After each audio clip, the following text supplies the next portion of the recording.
A las 9:36 en el Gobierno de la Mañana, Gobierno de la Z, en este martes 20 de febrero año 2024. Tenemos la posibilidad en una semana postelectoral, una semana todavía con el análisis de todo lo ocurrido en las urnas, en el llamado a los dominicanos este pasado domingo, tanto en resultados en términos políticos como en el rendimiento de las instituciones y esencialmente la Junta Central Electoral y el comportamiento también de las fuerzas vivas de la sociedad. Pues tenemos invitados precisamente que analizan, que hacen observaciones precisas, interesantes de su propia experiencia, así como también de lo que ocurre a nivel de la sociedad con este llamado electoral y el hecho de que los dominicanos acudieran a las urnas. Es para eso que nos acompaña el buen amigo César Dargan, vicepresidente ejecutivo del Consejo Nacional de la Empresa Privada CONEP, a quien vimos también muy activo y quien estuvo con nosotros, de hecho, el pasado domingo desde la propia Junta Central Electoral, para analizar, para obviamente llegar a las conclusiones y tratar de ver qué se avanza,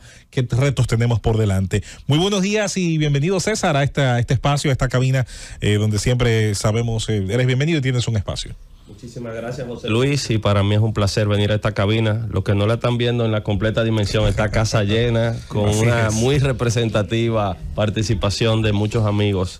A todos les tengo mucho aprecio. Arranquemos. De convocatoria, De hecho, claro, si Aníbal no viene a este programa, esa silla la puedo ocupar yo en algún momento. Bueno, te vamos a llamar los días que Aníbal...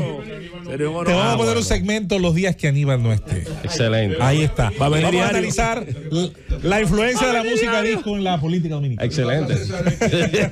Aníbal está estropeado todavía. Bueno, ahí está. Mira, vamos a arrancar, César, con obviamente el pasado domingo, parte incluso lo hablábamos a través de la vía telefónica, el proceso que hubo dentro, que insistimos es ejemplar, con una junta con un personal cada vez, yo diría que mejor entrenado, más capacitado, y un proceso fuera donde hay mucho que mejorar y es difícil, no sé si cargárselo a la Junta, que ya tiene unos recursos, que ya tiene un uso de esos recursos, o tratar de convocar a la madurez de los propios partidos políticos, el tema de los alrededores de los colegios, donde hay que decirlo, pasaron muchas cosas que sí deberían quedarse en el pasado. Quisiera empezar por ahí. Lo primero creo que debe ser reconocer el trabajo que hizo la Junta Central Electoral. Estamos a menos de 48 horas, si bien es cierto que hay todavía algunos reconteos y algunos procesos en curso, pero en sentido general el proceso se completó, los dominicanos acudimos a las urnas y todo transcurrió en relativo orden. Hay hechos todavía que ocurren y que ojalá cada vez sean menos, pero sentirnos que vivimos en una democracia, que esto es parte de nuestra vida y que la vida sigue, pues es, yo creo que algo positivo y un reconocimiento a la Junta Central Electoral. Hace apenas 4 años, en esta misma fecha, estábamos todavía decidiendo qué iba a pasar con el país por la suspensión de unas elecciones. Habiendo dicho eso, el Consejo Nacional de la Empresa Privada se involucró, como tradicionalmente ocurre en el proceso, acompañando a la Junta, tratando de construir diálogos entre el liderazgo político y participando con otros actores de la sociedad civil. No solamente en la coyuntura del día de las elecciones, sino en los días previos. Tratamos de recoger cuáles eran los temas que preocupaban, conversarlos con la Junta, ofrecer el apoyo, y eso transcurrió bastante bien. En adición, visitamos y nos hicimos acompañar de observadores internacionales que entendíamos que aportaban valor al proceso. Invitamos al Grupo IDEA, que son 37 expresidentes de Iberoamérica que se distinguen por su compromiso con la libertad y la defensa de la democracia. Vinieron en esta ocasión el presidente Pastrana de Colombia y el presidente Maguad de Ecuador. Estuvieron participando con nosotros en ese diálogo con los partidos políticos y con la Junta, y recorriendo también algunos centros el domingo. Yo creo que evidentemente hay aprendizajes y a reflexión a futuro, y ojalá no lo veamos ahora con la cabeza caliente. ¿Aguanta la República Dominicana 2 procesos electorales en tan corto tiempo? Apenas a 3 meses estamos del próximo. Aquí no va a haber pausa. Esto sigue. Primera reflexión, a futuro. Segunda reflexión, el costo de la campaña política en la República Dominicana. Y ahí no quisiera en esta etapa entrar en que si recursos o no recursos del Estado. Es que el costo de una campaña política, desde un vocal en un distrito municipal hasta un regidor en una alcaldía, es demasiado alto. Y eso no hay, inclusive es comentario de observadores internacionales de que comparan los umbrales que tenemos en República Dominicana y cómo aquí se gasta mucho en política. Pero más allá, evidentemente, el activismo, la accesibilidad, siempre tiene espacio de mejora, y sobre todo que reflexionemos en torno a por qué una parte de nuestra población, mayoritaria o no, todavía siente apatía con las opciones que presentan los partidos políticos. Hay algo importante, César, ahí hablas de no tocar el tema de recursos del Estado, pero yo sí quiero tocarlos, porque el contexto de la estructuración Junta Central Electoral, has dicho que funcionó bien, se ha demostrado que no hubo tal abstención de un 70%, fue la rutinaria y la porcentualmente tradicional, pero hay una denuncia por parte de uno de los actores, que es la oposición, de un uso y abuso de recursos del Estado. De hecho, el Partido de la Liberación Dominicana depositó instancia por ante la Procuraduría General de la República solicitando la activación del fiscal contra los delitos electorales. En ese contexto se ha denunciado varias veces esto. ¿Cómo valoras tú, como vicepresidente ejecutivo del CONEP, el supuesto uso de los recursos del Estado en República Dominicana en el marco de estas elecciones? ¿Hubo, no hubo, mediano, mucho? ¿Qué te parece?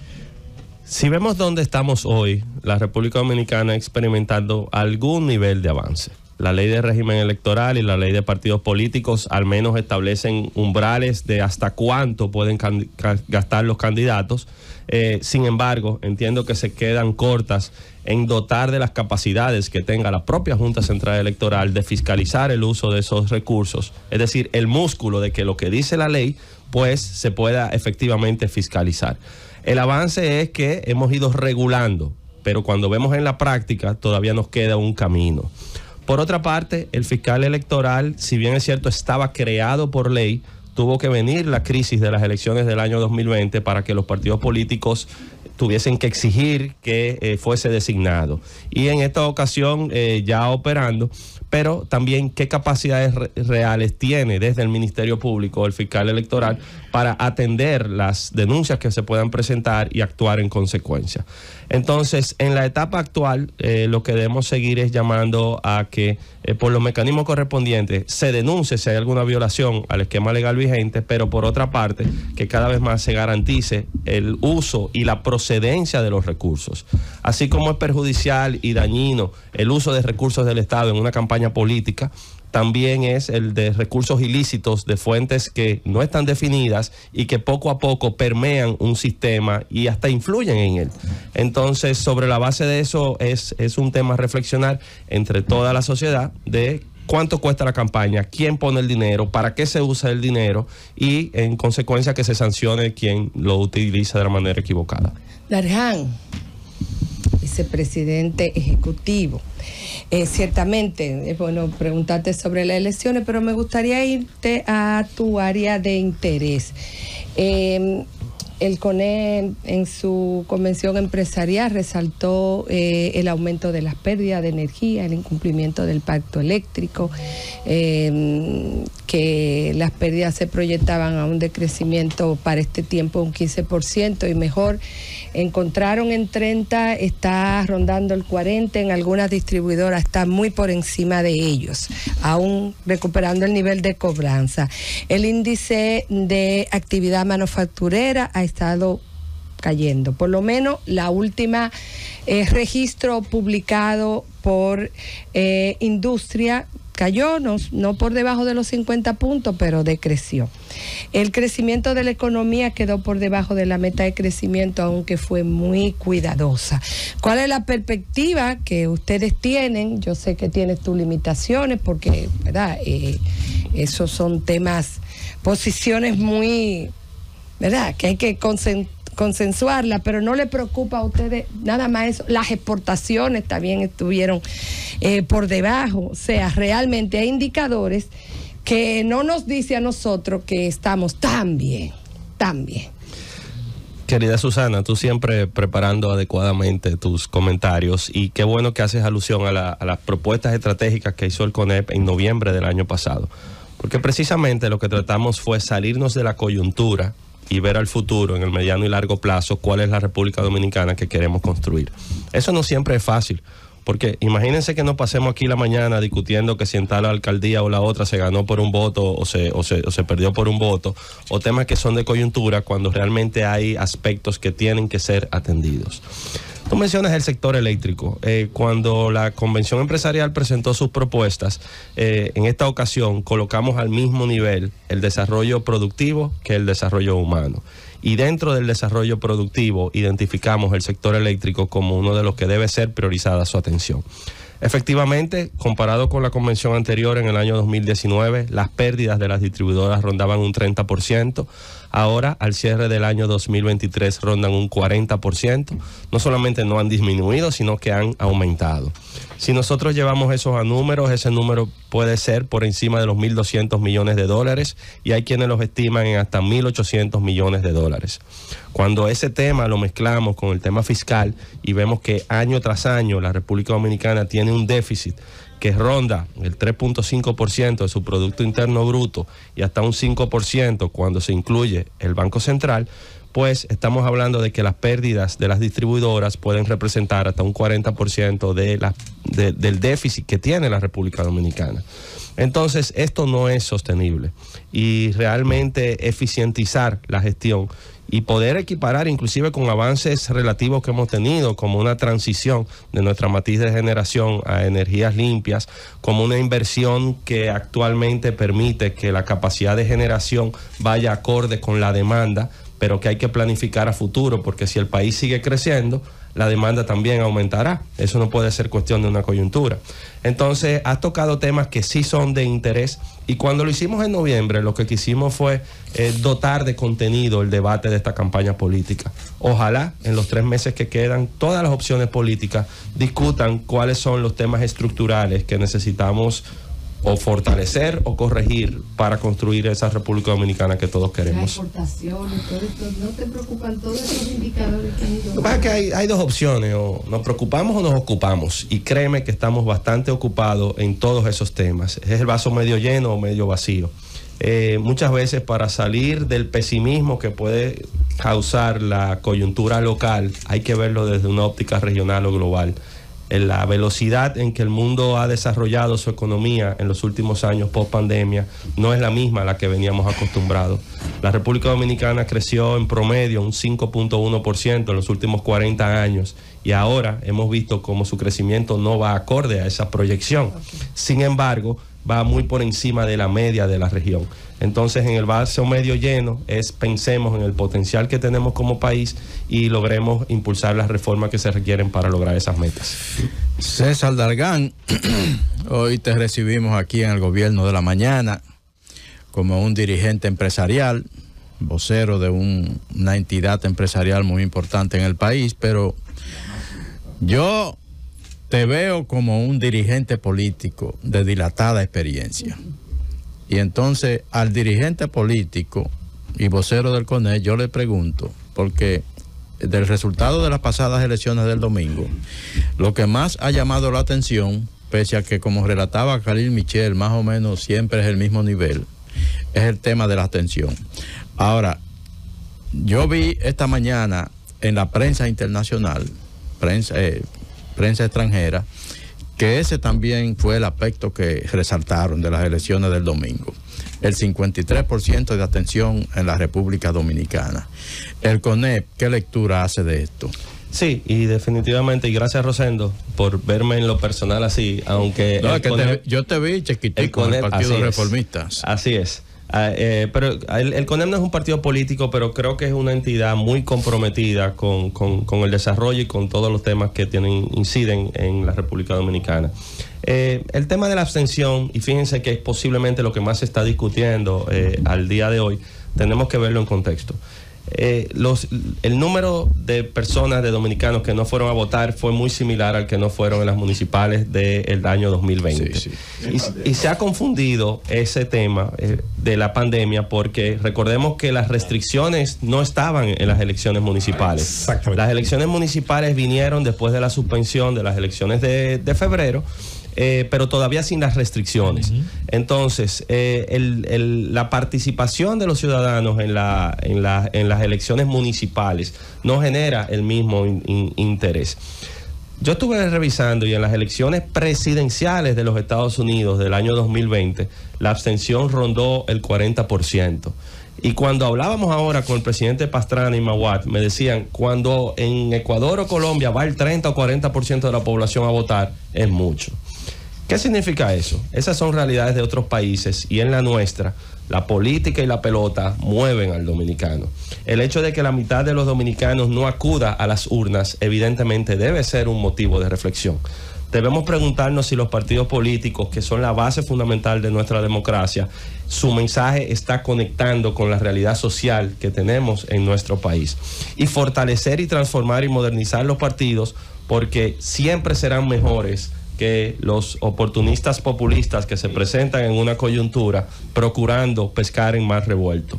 Entonces, ese nivel de abstención, ojalá medirlo objetivamente después de las elecciones presidenciales y congresionales, porque debe llevarnos a todos como sociedad a reflexionar de por qué no estamos conectando en el momento que podemos ejercer el derecho, pero además cumplir con el deber como dominicanos. César, en la sociedad dominicana por mucho tiempo ha pedido transparencia, ha querido que los índices de corrupción bajen en la República Dominicana, incluso se articuló un movimiento de Marcha Verde. Y el actual gobierno ha tomado eso como lema, la honestidad y la transparencia. Quisiera ver tu evaluación o la evaluación del CONET y tú como vocero respecto a los avances que se han tenido en la República Dominicana en tema de transparencia, de lucha contra la corrupción y la mejoría en la percepción de la corrupción. El combate a la corrupción no puede ser un tema de moda, ni un tema de campaña, ni un tema asumido por un partido como su bandera de lucha. El combate a la corrupción, y he dicho en este mismo programa que hay un tema todavía más grave que la corrupción y es la impunidad. Porque cuando en el tiempo permanecen actos de corrupción que no son perseguidos y no son sancionados, se convierten en el principal incentivo para que continúen ocurriendo. Evidentemente, precisamente por la transformación y evolución de nuestra sociedad, el combate a la corrupción ha adquirido un nivel mayor de importancia en la agenda de temas de interés. Y hemos visto una proliferación de casos, sobre todo en estos últimos 3 años, de persecución y en algunos casos de presentación a la justicia. Evidentemente, la complejidad de los casos que se han presentado han conllevado una dilación en que los mismos puedan ser fallados. Lo que hemos apelado es al debido proceso de que a todo el mundo se le respete su derecho cuando sea presentado en justicia y hasta que no sea definitivamente condenado se presuma su inocencia, pero también que la justicia pueda actuar porque esta dilación se puede convertir en un disuasador que genere el efecto contrario y la gente diga, mira, es que de nada sirve esto, de nada sirve que se combata la corrupción o que se persiga. También esa lucha no puede ser selectiva, no puede ser en función del que vino atrás. Yo tengo que predicar con el ejemplo y en cada una de las etapas poder ejercer las acciones. Y ojalá, porque uno lo puede ver muy teórico, pero en la práctica, el dinero mal utilizado y mal versado le quita la vida a muchas personas porque no se invierte en salud, no se invierte en educación, no se invierte en infraestructura y eso debe ser perseguido y no debe pasar de moda. César, tú representas, eres el vocero de los empresarios más grandes de República Dominicana, ¿es así? Y los más pequeños.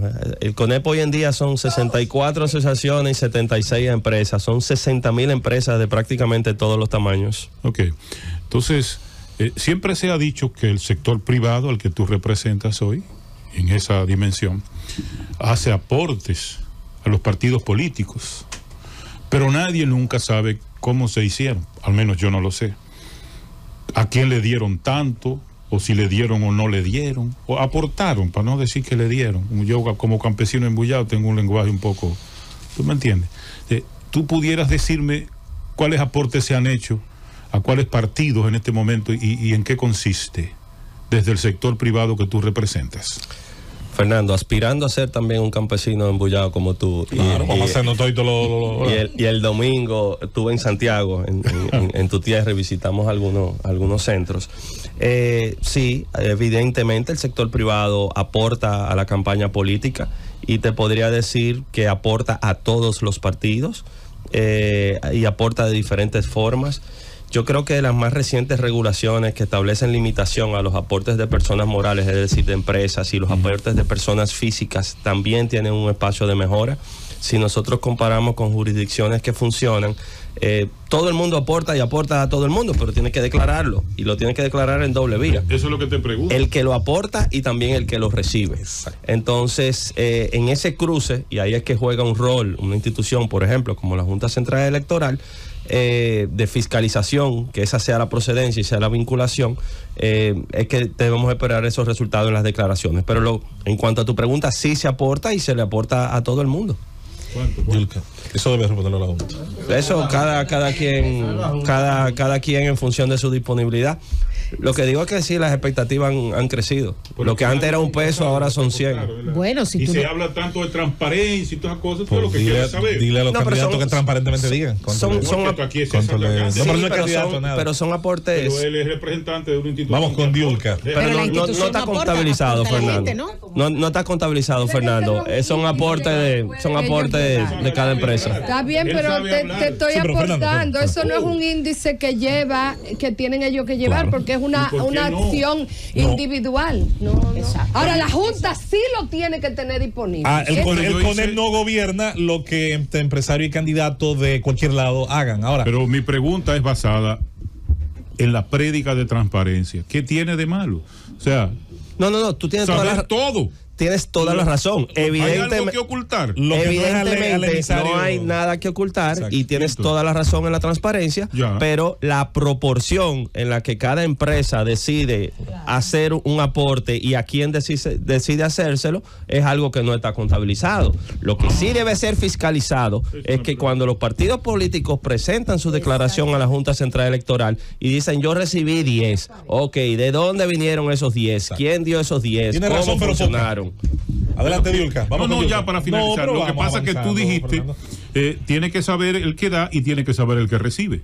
Bien. Por eso es. Sí. Tú no Adelante, tienes amigos. O sea, lo evidente es que él no tiene amigos que le den, que lo apoyen. No, tiene candidatos que son Eso- amigos que le puede preguntar. Lo No, que no. puede dar, porque Pero a él no le dieron, por eso el Adelante, griterío. Yulka Pérez. César Dargan, ¿a ustedes también le preocupa el tema de la abstención? ¿De alguna manera el empresariado tiene una idea de propuesta para que la Junta Central Electoral, el sistema político, el Estado Dominicano, de alguna forma pueda seducir o garantizar que haya gente de todos los sectores que vaya a votar sin que necesariamente sea el voto obligatorio? O sea, hablamos de te voy a incentivar o te voy a quitar incentivos que ya tienes con tal de que vayas a votar. Yo creo que es una labor conjunta y no hay una fórmula perfecta. En ningún país ha funcionado. De hecho, en países con el voto obligatorio, y lo hablaba con el presidente Maguad del domingo, va el 70% de la población. Y el voto por Y la ninguno otra se parte, dispara. o no se entera, o no le importa que le sancionen, y como quiera no va. Tú has participado activamente en política y tú sabes lo difícil que es recorrer las calles y movilizar el voto. Ahora bien, hay cosas que siempre podremos mejorar. Yo creo que dotar de contenido esta campaña es fundamental para que cada quien sepa por quién está votando. En otras jurisdicciones, mira, tú podrás estar o no de acuerdo, pero tú sabes si ese votó por esto o votó por lo otro, propone esto, propone por lo otro. Ahora la campaña le falta contenido, por una parte. Por otra parte, yo fui a votar el domingo y yo mismo me intimidé frente a la boleta de los regidores con la cantidad de partidos y candidatos que yo tenía al frente. Entonces, Sí. ponderar y decidir el voto no es tarea fácil. Entonces, la Junta podrá hacer la labor de incentivo, de promoción del proceso. Yo creo que también los partidos políticos deben elevar la capacidad de comunicar lo que están haciendo y la sociedad en general poder generar espacios para que esto se discuta, se vea y entre todos logremos un círculo ¿O reducir virtuoso. la cantidad de candidatos? Quizás más que los candidatos, porque es un derecho constitucional al que quiera aspirar, pero pensemos en cuáles son los requisitos para los partidos políticos y los movimientos en la República Dominicana. Si mal no recuerdo, creo que hay 34 partidos reconocidos y 8 movimientos. Muchos de estos partidos, elección tras elección, ni siquiera presentan candidatos y siguen siendo parte del sistema. Y luego hablamos de las grandes alianzas, de las grandes coaliciones, de las grandes concertaciones, pero son los mismos actores que cuando tú les evalúas su participación es pírrica. Entonces, la democracia se fortalece con la diversidad y repensemos en todo lo que pueda mejorar, entendiendo que República Dominicana es un país que resalta en el resto de la región. César, quiero irme a la parte económica y me gustaría saber cuál es la visión que tiene el CONEP, el sector empresarial, con respecto a lo que se ha comenzado a debatir sobre la posibilidad de introducir una reforma integral que elimine ese déficit fiscal oneroso, pero que además que garantice por lo menos la derivación de recursos importantes en la calidad del gasto. Cada día el déficit energético crece más, el déficit presupuestal, tenemos que completar nuestro presupuesto con préstamos. El peso de la deuda cada día es mucho más oneroso y parece ser que ya estaba en una especie de constreñimiento económico, y me gustaría saber cuál es la posición del CONEP respecto a comenzar a debatir ya una reforma fiscal que dé mayor nivel, por lo menos, de fluidez al Estado Dominicano y que garantice mayor nivel de inversión de capital como garantía de una dinámica en la economía dominicana. Felipe, la última vez que los dominicanos pudimos ponernos de acuerdo en una gran estrategia nacional fue precisamente en la Estrategia Nacional de Desarrollo, y en ese momento identificamos 3 grandes áreas de temas que tendrían que ser atendidos para la República Dominicana del futuro: el tema eléctrico, el tema educativo y el tema fiscal. Y nos mandó a hacer un gran pacto fiscal. ¿Por qué fiscal? Porque un aspecto es el tributario, es decir, cuántos son los impuestos, cuánto paga quién, si el impuesto es alto, si es bajo, solamente cuánto yo recaudo y en función de qué yo lo recaudo. El aspecto fiscal va mucho más allá y es el mandato de la estrategia, y es cuánto ingresa, pero en qué lo estoy gastando también, cuál es la calidad de eso que estoy gastando. Y es importante que eso se hable y se siga conversando, porque muchas veces nos quedamos un poco en la discusión de las élites, de los porcentajes, y la gente tiene que entender cómo esto impacta en la vida de las personas. Año tras año, si el gobierno y el Estado en general en su rol hace todo lo que le corresponde, le falta dinero. O sea, el dinero que tiene ahora mismo no es suficiente. Y esa brechita, que es el déficit que se acumula año tras año, no es nueva. Tenemos 20 años en la que la República Dominicana cierra con un déficit, un 3.5 y un 5%. Por eso decía la Estrategia Nacional de Desarrollo, la presión fiscal, es decir, el porcentaje de todo lo que entra al Estado en función de su Producto Interno Bruto, en aquel momento era alrededor de un 14%, se debe proyectar para que llegue a un 21% en el año 2025, el año próximo. Nos encontramos ahora en el 2024 con una presión fiscal todavía alrededor de un 14%, bastante baja. Pero cuando hacemos una radiografía y decimos quién paga y quién no paga, nos damos cuenta que más de la mitad de nuestra economía es informal. El 57% de nuestra economía es informal. Entonces, una discusión de un pacto fiscal que debe darse, tan pronto las condiciones lo permitan, debe ser de manera integral, pensando en cuál es el país que nosotros queremos, cuánto cuesta el país que nosotros queremos y de dónde viene el dinero para nosotros sostener ese país. Es una discusión compleja, evidentemente, pero tiene que ser asumida con responsabilidad. Cuando nosotros vemos todavía mayor en el nivel de detalle de dónde vienen los ingresos, la mayor parte de las recaudaciones en la República Dominicana vienen del ITEVIS. Pero el ITEVIS per se, la base de aplicación a los productos que están grabados, está sumamente erosionada en casi un 60%. Entonces, ese es el tipo de discusiones que tenemos que tener y pensar también en el gasto. Porque nunca será suficiente lo que me entre al bolsillo si lo que yo estoy gastando está mal gastado y es más de lo que me está ingresando. Por eso cuando hablamos del tema eléctrico, cuando hablamos de muchas otras partidas presupuestarias que están previamente comprometidas, todo eso tiene que estar arriba de la mesa. En resumen, nosotros aspiramos a que el sistema en la República Dominicana sea efectivo, sea ágil, sea de fácil acceso. Muchos de los informales lo hacen voluntariamente. Yo no voy a pagar impuestos y no pago.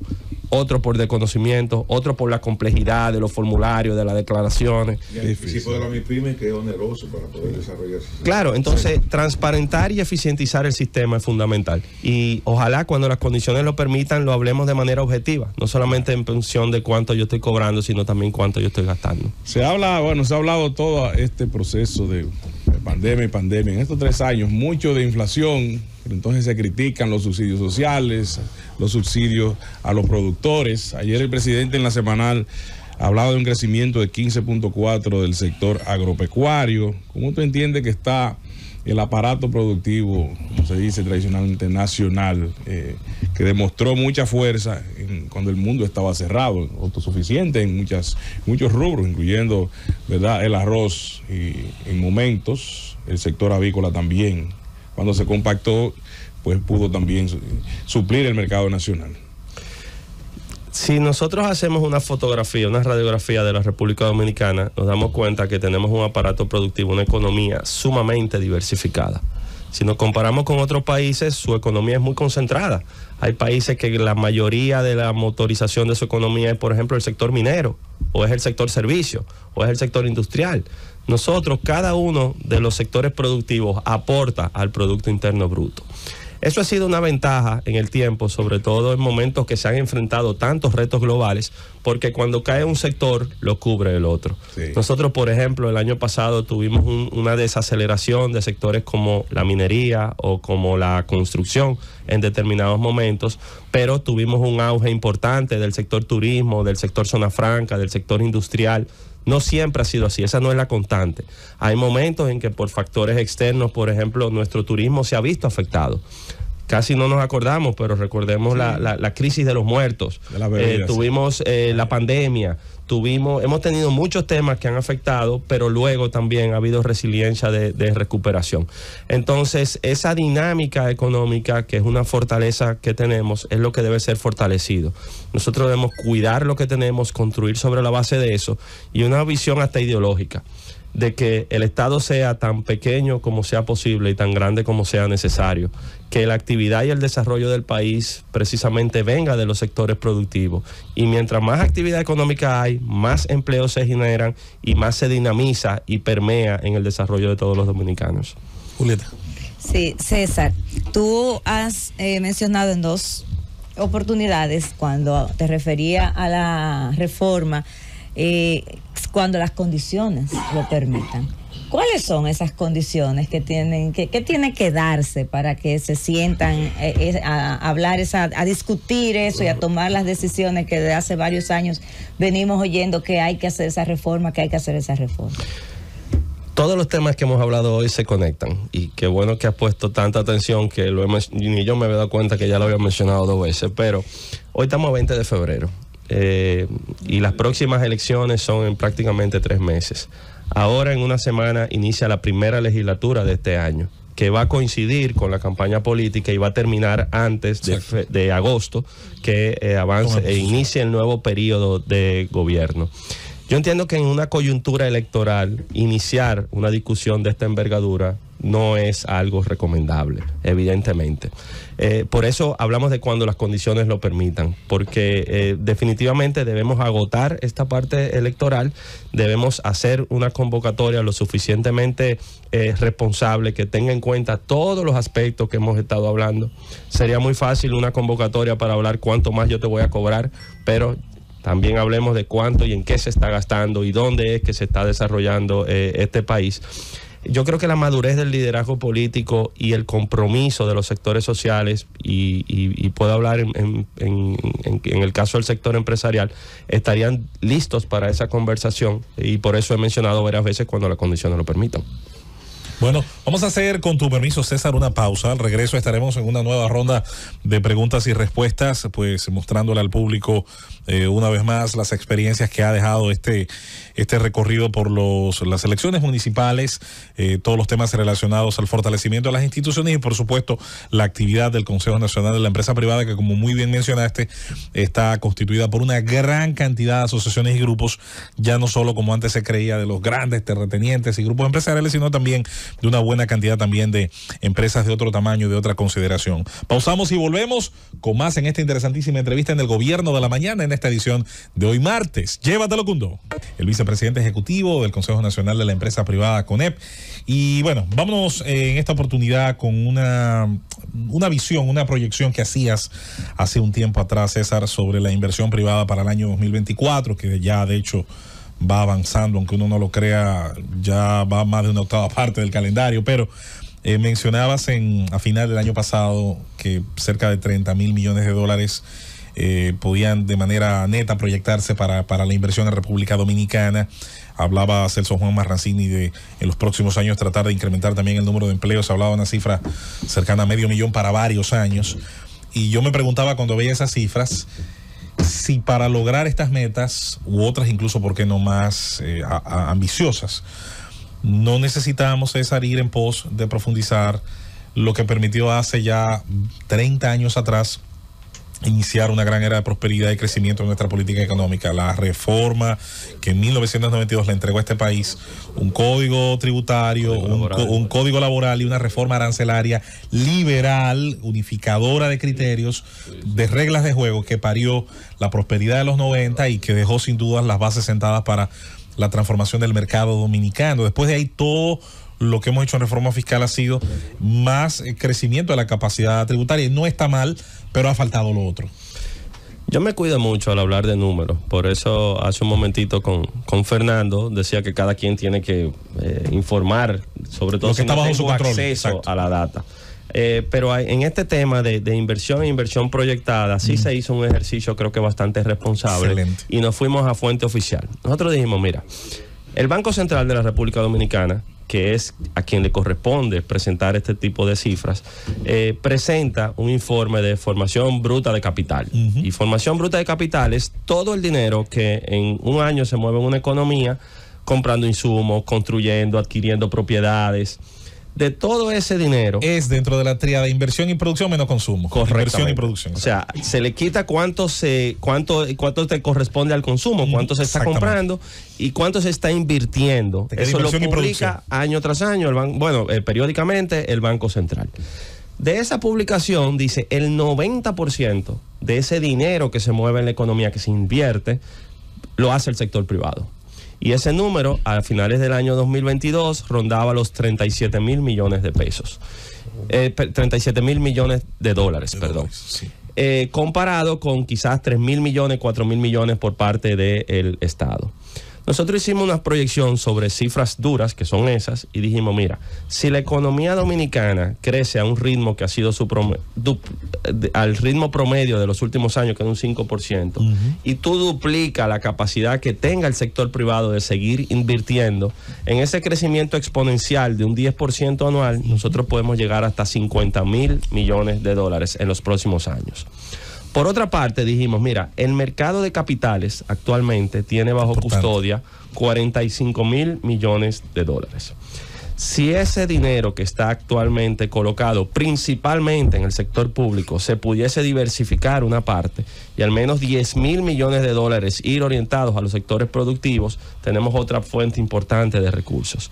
Ahora bien, eso depende en gran parte de cómo podamos mantener los niveles de desarrollo de nuestra economía, y precisamente ahí es que adquiere valor temas como lo que menciona de reformas estructurales que nos produzcan más crecimiento, más actividad, más generación de empleo. 500,000 empleos suena muchísimo, pero es a 125,000 empleos anuales en razón de lo que ha sido el promedio de los últimos años de la República Dominicana. Estamos en capacidad de hacerlo, creemos en este país, la inversión de las empresas dominicanas está aquí, y aunque a veces se diversifica a otro mercado, vuelve a la República Dominicana, y ese nivel de confianza basado en estabilidad política y paz social debe mantenerse. César, algo importante, te he visto con mucho hincapié establecer la importancia de la lucha contra la corrupción y sobre todo algo peor, como dijiste, que es la impunidad. En el marco de eso veo que hay una intención clara de la persecución de la corrupción política administrativa. Pero ahora bien, por cada político corrupto hay un empresario corruptor. Siempre se persigue al político, pero vemos que la parte empresarial no tiene como ese nivel de señalamiento en cuanto a la evasión, a todo el tema de trasiego y al tema de la corrupción administrativa en contubernio con los políticos. Entonces te pregunto, ¿cómo preocupa al CONEP esta situación de la corrupción empresarial en República Dominicana? Khalil, yo no puedo venir y cantar y llorarme al mismo tiempo. Entonces, yo no podría venir aquí a hablar solamente de la corrupción de funcionarios públicos o exfuncionarios públicos y tapar de alguna forma lo que pueda ocurrir, ya sea corrupción fomentada, inducida, producida desde el sector privado. Entonces aquí hay que hacer una distinción muy clara. La ley es igual para todos, claro, y la persecución es igual, no importa si es un empresario o es un funcionario del gobierno. Y la sanción, para que no permanezca impune ni se convierta en un incentivo adicional a futuro, debe producirse. En esta ocasión, cuando presentamos las propuestas estratégicas en noviembre del año pasado, y les comentaba desarrollo productivo y desarrollo humano, de las 10 o 12 propuestas estructurales, una de ellas con un carácter de primer orden es conducta empresarial responsable. Hay que predicar con el ejemplo y no podemos sentarnos en una mesa a hablar de una reforma fiscal si usted es un evasor. No podemos hacernos de la vista gorda en esquemas que generan competencia desleal aquí en la República Dominicana. Nosotros hemos visto en los últimos años una mayor presencia de capital extranjero, sobre todo asiático, que se está convirtiendo en una competencia desleal en la República Dominicana. La inversión que se está haciendo en el sector inmobiliario, la competencia que antes era en el comercio, pero ya está en la industria, ya está en los servicios, en condiciones que no son iguales, debe ser combatida. Y eso no es en el gobierno, eso es en el sector privado. Entonces, no puedo venir a cantar y llorarme, sino que es un solo discurso de cara a la transparencia. Darjan, la Asociación de Bancos Múltiples es parte del CONE, que a veces la gente no sabe que agrupa muchísimas otras asociaciones. Hemos visto muchos casos de lavado de activos, funcionarios electivos que tenían y entraron dinero a través de las entidades de intermediación bancaria. Hemos visto cómplices privados que están involucrados en los casos de corrupción, que hicieron uso, inclusive instrumento de lavado y de captación de fondos, los bancos comerciales. Hemos visto en estos últimos días una persona que estaba siendo buscada en los Estados Unidos y que tenía orden de captura, que estaba formando parte de un board de un banco comercial. O sea, hay situaciones en las cuales los bancos comerciales pudieran mejorar por lo menos empezar por la ley. Tenemos una ley vieja, 18302, que rige el sistema monetario.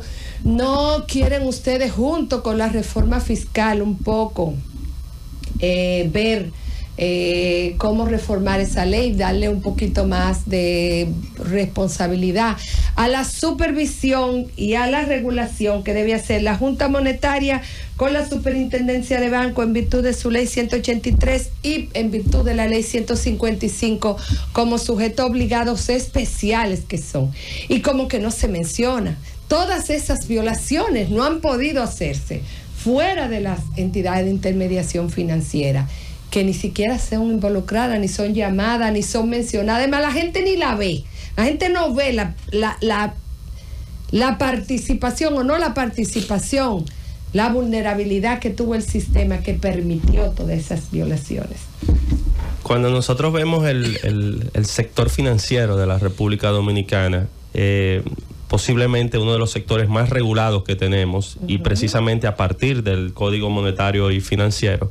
Recordemos el país que nosotros teníamos en el año 2002-2003, cuando la quiebra de dos bancos generaron una inestabilidad que todavía al día de hoy se está pagando. La solidez que tenía el sector financiero en ese momento, comparado con el día de hoy, es muy distinta. Hoy nosotros tenemos un sector regulado, ampliamente regulado, y además con reservas suficientes para poder seguir desarrollando sus funciones.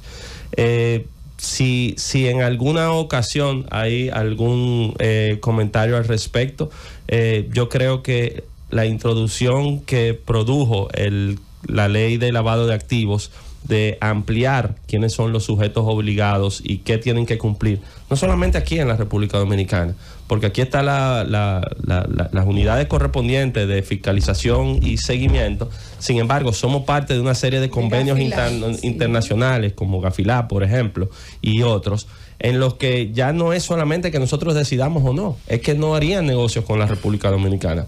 Entonces yo creo que el sector financiero, la banca dominicana, actúa de manera responsable. Evidentemente, si se presenta algún caso, alguna acusación, si pueden aportar o si pueden ser acusados, que lo sean, pero es posiblemente el sector más regulado que tenemos y con reservas suficientes para responder ante sus actividades. César, la situación haitiana, lejos de estabilizarse, se complica. Ayer acusaron formalmente a la ex primera dama de ese país, a un ex primer ministro de ese país, al ex jefe de la policía de ese país, de estar directamente implicados en el magnicidio del presidente Jovenel Moïse. El gobierno, el Estado Dominicano ha asumido posiciones con respecto a la situación haitiana. En algún momento lo ha tenido que variar por presiones de sectores productivos del país. Pero a este momento, ¿cuál es más o menos la impresión que tiene el CONEP sobre la posición dominicana ante la crisis de Haití? Muchas veces, y qué bueno, Rosendo, que es en cuanto a la situación de Haití la referencia, sí, porque hay quienes dicen, el problema haitiano, Haití es una realidad para la República Dominicana. Sí. Gústenos o no, ese país del cual yo vengo hablando, que ha crecido, que se ha desarrollado, comparte la isla con el país más pobre de este hemisferio y uno de los más pobres del mundo. Entonces, esas asimetrías marcan el tono de nuestra relación. Y a futuro es imposible pensar en el desarrollo de la República Dominicana si nosotros no pensamos en el desarrollo de Haití. Por eso lo que hemos hecho hasta este momento es precisamente respaldar la posición oficial que ha mantenido el gobierno dominicano de que el problema haitiano, la situación haitiana no es una situación que tendrá una solución dominicana. Si no hay un nivel de involucramiento responsable de la comunidad internacional, eso solamente irá en deterioro. Puede ser frustrante el ver todos los esfuerzos que se han empleado para encontrar algo de luz al final del camino sin tener algún nivel de avance, pero no podemos desmayar en esos esfuerzos. Habiendo dicho eso, muchas veces cuando la referencia es al sector empresarial, hay dos aspectos. Uno de ellos de que si el interés comercial tiene más peso que los temas que son de soberanía nacional y de interés nacional, y el otro es el tema migratorio. Pero en ambos temas, primero, se componen de una agenda mucho más amplia. Aquí hay que hablar de seguridad, de medio ambiente, de salud. Hay una serie de temas que nos vinculan en nuestra relación con Haití. Y en segundo lugar, cumplir lo que establece la ley. Aquí nadie está por encima de la ley. En el aspecto específicamente migratorio, aquí tenemos una ley general de migración que tiene que ser cumplida con los procesos que establece. Y no importa quién o cómo se vea afectado, todos los países cumplen con sus leyes. Pero ojalá definitivamente, y hemos visto estos últimos esfuerzos de las últimas semanas, rindan algún fruto en el lado haitiano. César, los políticos, los aspirantes, los estrategas de los partidos políticos no hablan de manera abierta de una posible reforma fiscal. En algún momento lo mencionan cuando se les pregunta algo. Ustedes tienen en mente que no importa el gobierno que surja, tendrá que abocarse a una reforma fiscal, y cuáles serían esos aspectos que a ustedes les interesaría. ¿Estarían incluidos en esos el tema del anticipo, y qué otros temas les gustaría a ustedes como la parte privada abordar? Y es el cuarto eje de las propuestas de la Convención Empresarial. Invito a todo el que no lo ha hecho a poder acceder a ella, porque hay una serie de propuestas muy concretas y con carácter y soporte técnico. Sin embargo, muy en resumen, hemos propuesto que tengamos un sistema que sea ágil y simple y efectivo, que permita precisamente la generación de empleo y de inversión, que se pueda reducir la informalidad y que el gasto público se desarrolle de manera eficiente. Evidentemente esta conversación tiene que tener lugar, pero el planteamiento es que se desarrolle de manera integral, no solamente en cuáles son los ingresos que yo necesito, sino también cuánto yo estoy gastando y en qué yo lo estoy gastando. Cuando se ve cuál es la composición de las fuentes de ingresos en la República Dominicana, yo les comentaba hace un momentico de que el ITEVIS representa alrededor del 60% de todo lo que recauda el Estado. Luego también está el impuesto sobre la renta y el IPI, el impuesto sobre la propiedad inmobiliaria también. Cuando nosotros vemos, por ejemplo, el tema del anticipo, un error que hemos cometido, y José Luis mencionaba hace un momento las reformas del 92, un error que hemos cometido desde entonces son parches fiscales en el tiempo, que se concentran en uno de los aspectos, pero dejan la distorsión que permanece. Entonces, la integralidad que pueda determinar cosas que están de más ahora mismo, pero también identificar la fuente de dónde vendrían los ingresos que se perderían por esa vía. Son de las cosas que nosotros tenemos que ver. Analizar si la presión fiscal baja que tiene el país, pero pensar en cómo las reformas estructurales que se requieren pueden convertirse en la principal reforma fiscal que requiere la República Dominicana. Cosas que están de más, me aclara eso, para el anticipo. Sí, hay impuestos que se han establecido aquí en la República Dominicana, por ejemplo, el que tiene que ver con transferencias bancarias, el que tiene que el propio anticipo, que entraron por una coyuntura. Se necesitan más ingresos, vamos a poner un impuesto a eso, y esa coyuntura permanece en el tiempo y duramos 10 años con los impuestos cargando con ellos. César, aquí hemos sentido, yo creo que los ciudadanos hemos sentido cómo de alguna manera se frizó ese incentivo que se le quería dar a las energías renovables. Es evidente que las EDE siguen teniendo una gran pérdida en cuanto a ingresos por electricidad. Esa reforma eléctrica que estamos esperando desde hace décadas, esa reforma eléctrica, ¿cuándo va a llegar? ¿El próximo cuatrenio? ¿Cuándo ustedes, qué le falta al empresariado para presionar al gobierno a que llegue a esa reforma?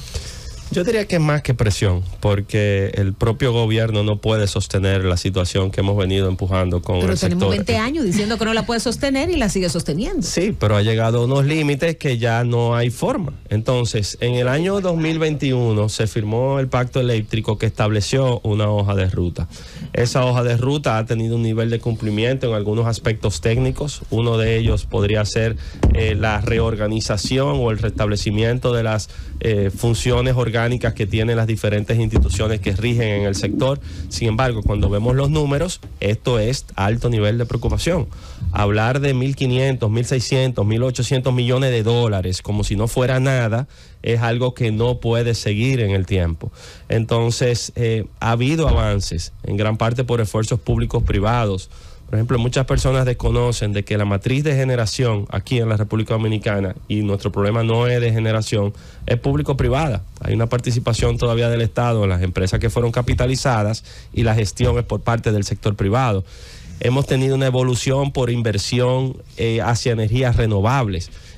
Sin embargo, todavía las pérdidas de la distribución siguen siendo ese dolor de cabeza.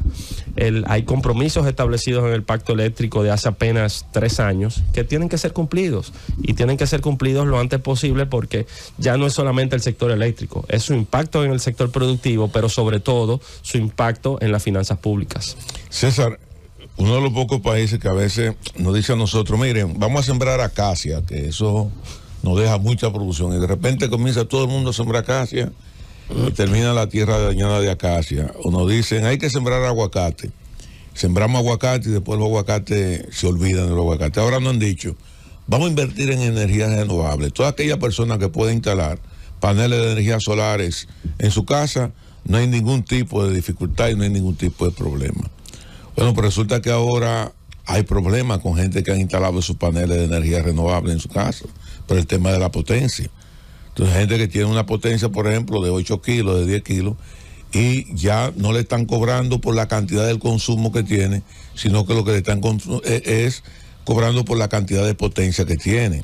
Entonces, yo no sé, me gustaría saber cuál es la opinión que tiene el CONEP sobre eso, porque aunque no estamos hablando de grandes empresas, pero estamos hablando de un sector de clase media alta, que ha optado en acudir al llamado de lo que hoy es una moda, que es energía renovable, que te dice a ti, me instalo un panel de energía solar, en el día tú consumes tu energía, en la noche yo te suplo y hacemos una compensación de costos. Y yo entiendo que eso le conviene al Estado, pero el que menos lo entiende es el propio Estado. Hay aspectos que son de carácter regulatorio, que la propia Superintendencia de Electricidad entiendo que está a nivel ahora de consulta y que también debe producir las aclaraciones correspondientes. Lo que yo sí puedo decir, y en el caso de las renovables y los incentivos que han ocurrido, es que en algún momento, como bien menciona Felipe, esta moda, esta tendencia a una transición hacia energías renovables de consumo doméstico, no solamente en las grandes plataformas, sino alguien en su casa, claro, que pueda hacer esa transición. En muchos países se ofrecieron estos incentivos precisamente para que las personas se animen y tenga un costo efectivo la inversión que están haciendo. Lo que no ocurre en muchos de estos países es que después de que ha habido ya una ampliación y una penetración suficiente, se mantengan esos incentivos en comparación con los costos y obligaciones que tienen el resto de los usuarios del sistema. Entonces, ese es el tipo de aspectos regulatorios que no son estáticos ni permanentes, sino que hay que ver cómo evoluciona el mercado, cuál es la demanda, cuáles son los costos que se tienen, en qué momento se invierte o se otorgan esos incentivos y en qué momento no. Pero definitivamente son aspectos regulatorios que entiende que debe ser la Superintendencia de Electricidad que pueda ofrecer las aclaraciones pertinentes. Se han producido, César, unos consensos interesantes, quedan unos ajustes salariales desde diciembre del año pasado hasta agosto de este. Van a haber unos 11, ya en febrero ahora hay varios, hay el tema de los jornaleros agrícolas, vigilantes privados, ahora en febrero también, y empleados de hoteles, restaurantes y bares también, lo de zonas francas en abril de este año, unos 33 ya acuerdos aplicados en esta gestión. ¿Tú entiendes que la reforma que debe haber en ese código laboral, deben haber unos aumentos, unos dos al año, de acuerdo a la inflación, indexación, sin tener que estar apelando a que pueda producirse un consenso establecido?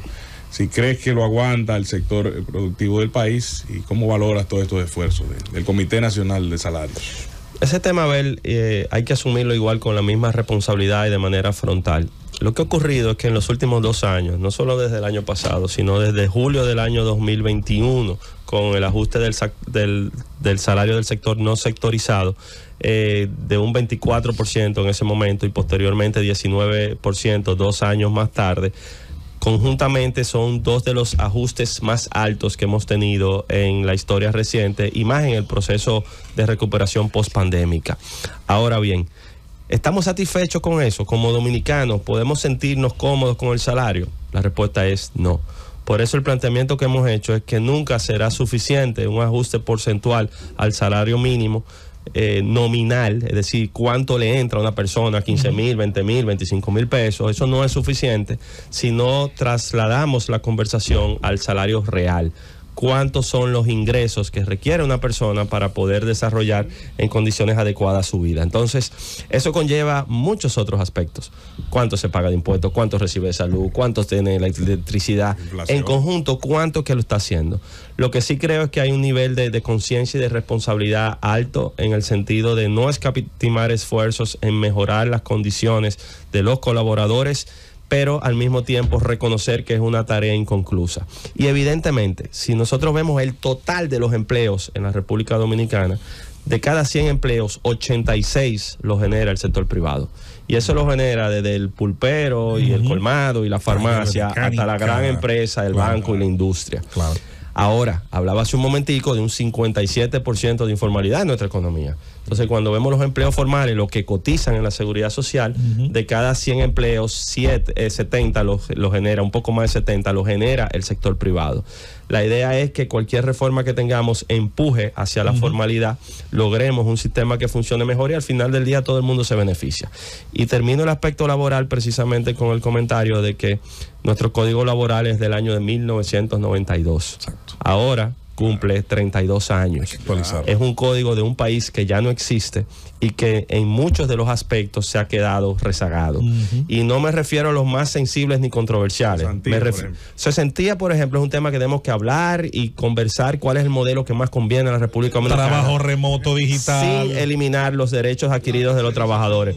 La tercerización, los procedimientos. Trabajo remoto. Muchísimas cosas que ameritan una modernización y una adecuación al país que hemos construido el día de hoy. Bueno, la verdad, César, es que, y de hecho agradecemos esta entrevista porque además de los temas relacionados a lo electoral, al proceso reciente, están los temas de siempre y los muchos que se nos quedan para desarrollarlo en otra ocasión. Aquí hay que simplificar la debida diligencia, abaratar la parte burocrática, una serie de cosas que son interesantes. Definitivamente habrá siempre una nueva oportunidad para tener a César Dargan como vicepresidente ejecutivo del CONEP, para seguir hablando de seguir abaratando y seguir haciendo más accesible la entrada de más actores a la inversión, la producción y por supuesto a seguir generando empleo y riqueza en el país. Gracias por estar en el Gobierno de la Mañana y por hacer por las respuestas a todas las preguntas de nuestros compañeros, César. Mil gracias a todos ustedes, amigos todos, y cuando vea la silla vacía me voy a presentar. Si viene para aquí acá, te sientan de Aníbal. Gracias, César. Gracias. Llévatelo, Cundo.